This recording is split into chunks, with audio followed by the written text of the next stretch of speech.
కొట్టావరా?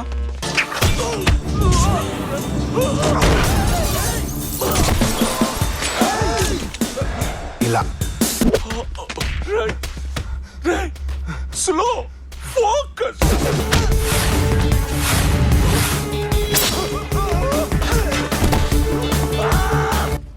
నేను ఆడ ఫ్యాన్ని.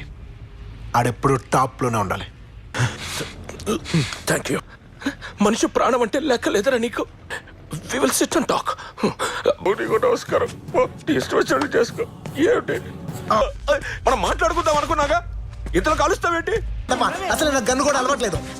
వాడిని చంపడం నీకు అచీవ్మెంట్ కాదు, అవ్వకూడదు. ప్లీజ్ సార్, ఈ ఒక్కసారి వదిలేండి సార్. నా పెద్ద కొడుకు అనుకుని చెప్తున్నాను, నా మాట వినరా? అచీవ్మెంటే సార్. నువ్వే కరెక్ట్ రా. ఇలాంటి వాడు బ్రతకూడదు. అంత లేదు గురుగారు. కాల్చాలంటే గన్లో బుల్లెట్లు ఉండాలి కదా. ఖాళీ గన్ను పెట్టుకున్నా ఇంతసేపు డ్రామాలాడావు. లేకపోతే ఇప్పుడు ఆయన చంపి మేము జైలుకి వెళ్తామా? ఊరుకోండి సార్.